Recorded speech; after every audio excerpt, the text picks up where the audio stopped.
Warsan Shire, a Somali-born prophet, a Somali-British poet born in Kenya to Somalian refugee parents, was London's first youth poet laureate.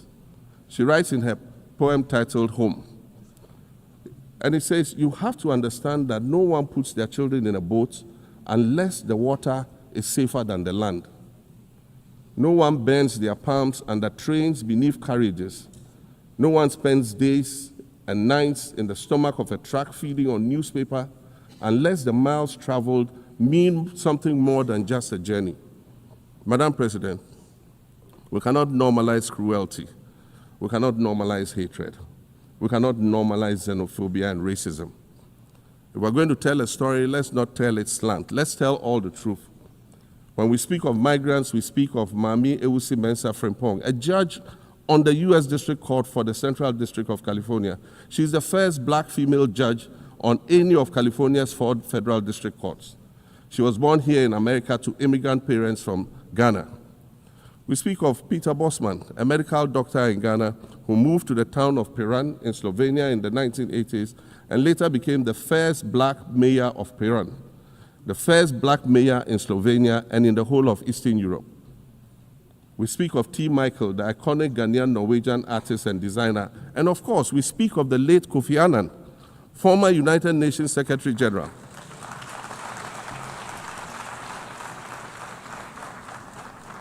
Former United Nations Secretary General and Nobel Peace Prize recipient, who was born in Ghana but spent his adulthood in various places in America and Europe.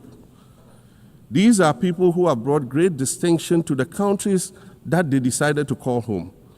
Just as the migrants and the children of migrants before them did, I dare say these are not invaders. These are not criminals. Madam President, the slave trade must be recognized as the greatest crime against humanity. As the African champion on reparations, Ghana intends to introduce a motion in this August body to that effect. More than 12.5 million Africans were forcibly taken against their will and transported to create wealth for the powerful Western nations. We must demand reparations for the enslavement of our people and the colonization of our land that resulted in the theft of our natural resources, as well as the looting of artifacts and other items of cultural heritage that have yet to be returned in total. We recognize the value of our land and the value of our lives, as did our colonizers, as well as the governments that happily paid reparations to former slave owners as compensation for the loss of their property, in quotes. And that property for which they received compensation was paid referred to enslaved people who had been freed. Madam President, an increasingly insecure world is witnessing upward spending on defense budgets of bilateral partners and steep cuts in official development assistance. Since July 2024, it is estimated that there's been a 40% drop in humanitarian aid globally. In this era of global uncertainty, Africa must exercise sovereignty over its natural resources to raise the necessary funds to ensure the well-being of its citizens. The days of parceling out vast concession areas to foreign interests for exploitation must come to an end. We'll continue to welcome foreign investment, but we must negotiate better for a bigger share of the natural resources that belong to us. And we must insist on value addition to these resources. We're tired of the continued image of poverty-stricken, disease-ridden rural communities living at the periphery of huge foreign-controlled natural resource concession areas. We're tired of having people extract the most they can from us and in return offer us the very least by way of respect, consideration, and dignity.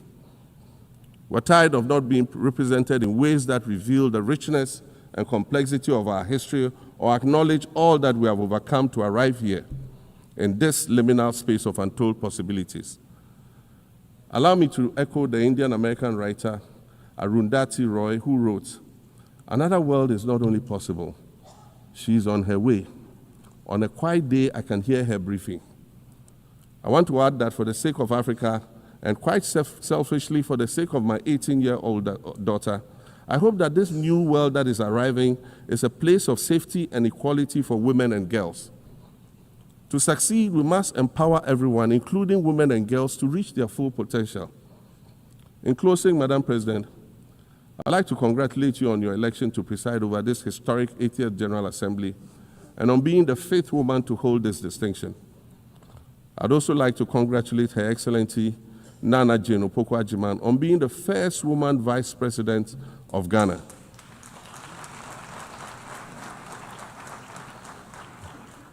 Now every Ghanaian girl knows the heights to which she can ascend. Words matter, but issues of representation matter even more, which is why Ghana looks forward to the appointment of a woman as Secretary General of this organization in the near future. Madam President, Your Excellencies, I thank you for your kind attention.